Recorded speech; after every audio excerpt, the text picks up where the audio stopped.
I met HayStak in 2000, man, it might have been the 90s, dude. I met Stack, I was like 14, 15 years old, and I'd had a weekend pass. It's been 12, 13 years ago. I had a weekend pass from the Nashville Transitional Center. I was at a step down from coming out of Woodland Hills, a juvenile incarcerated place, and I knew Stack's kind of like his play cousin at the time. His name was Trey Harrington, and Stack was like, man, I really want to talk to the little dude, man, because, you know, Stack had went through the same kind of incarceration as a juvenile, even in the same facility back before it was called Woodland Hills, right?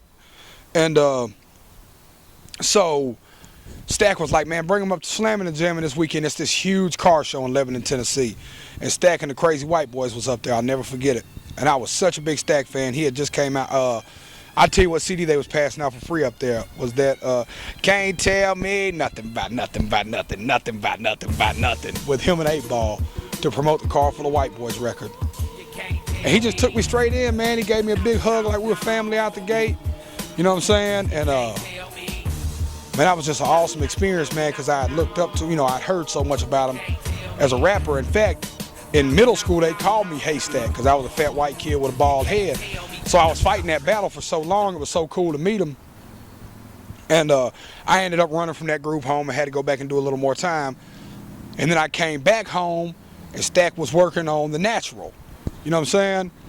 And he just all the way took me in, man. He was just like, every night the dude would be on the phone with us, like me and Trey just talking to us and, you know what I'm saying, helping me craft and, you know what I'm saying, encouraging me. And I never forget the night he called me. And he was like, man, I want you to hear this new record. I want you to hear this new record. I'm like, let me hear it.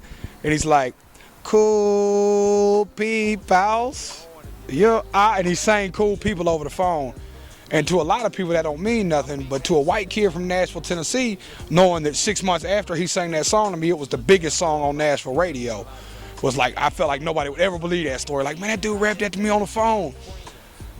And Street Flavor Records was where he was at the time with Sonny Paradise and Eric McAnally, which Eric McAnally is actually still my manager to this day. Weird how the universe ended up working with that whole situation.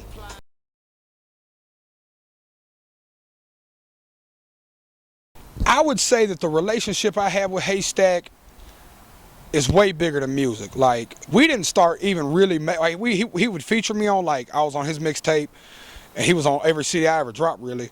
But we never did no real collaborative records until Strictly Business came about a couple years ago. And that's just because we just had such a different relationship, man. Stack really kind of, you know, groomed me. And I'll be honest enough to say what a lot of rappers from Nashville won't. Being a white kid from Nashville, Tennessee trying to rap, HayStak was the mold for that. You know what I mean? HayStak he was our Eminem. You know what I mean? Because before Eminem, I knew HayStak. You feel me? And he just sang more of my tune. As a kid coming up, it was so Nashville based. It was such a Nashville sound that it's like him and Rude Awakening. That's what I wanted to be like as a white kid. You know, I'm like, because it showed me that white kids could rap. So it wasn't far-fetched for me to be a rapper. You know what I mean? And then he just our friendship just excelled. Stack has helped me through a lot of things, man. There's a lot of people that have rocky relationships with HayStak from his past. And of course I talk to these same people and they're like, Jelly, man, you know, this was our experience with him. And I'm like, well, my experience was different, man. When it's all said and done, Stack ain't never did nothing but make me money, and a lot of money that he didn't have to make me for years and years, him and Sonny Paradise. You know, I come out of jail, Stack would give me I'm talking about a car full of clothes. Just 4 or 5 times I've been to jail and came out. Go do a year, come home, 17 years old, Stack like, here you go. Bam, he'd take me shopping and just fill the car up with clothes, like literally. You know what I'm saying? There was a Thanksgiving that me and my mom, we didn't have no Thanksgiving food. Stack came, picked us up and brought us to his crib. Just that kind of relationship. I was there practically when he met his wife. I was there during the initial courting of his wife. You know what I'm saying? I was the little homie that was at the crib, like getting dude prepped up to go out to the movies with his, you know, his wife before she was Miss Winfrey. You know what I mean? I was there right after the Def Jam deal. He was there during a lot of deaths. You know, a lot of times I had to carry caskets. I mean, we've kind of leaned on each other in our worst times. So it's kind of funny that we ever ended up doing music together, man. I appreciated Stack's friendship more than anything. what people can expect from business as usual is strictly business on steroids. It's like this record is way bigger than Strictly Business was. I think it's got more big records on it.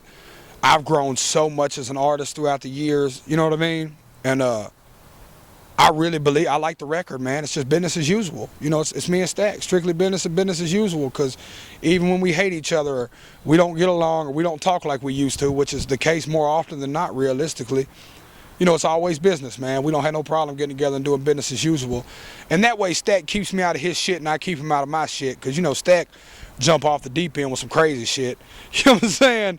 And I might do the same. And this way, you know, everybody understands that, you know, this ain't a reflection of nothing else, but, you know, just us, you know, it's business as usual, man. We've been doing this for 12, 13 years together now. It's business as usual.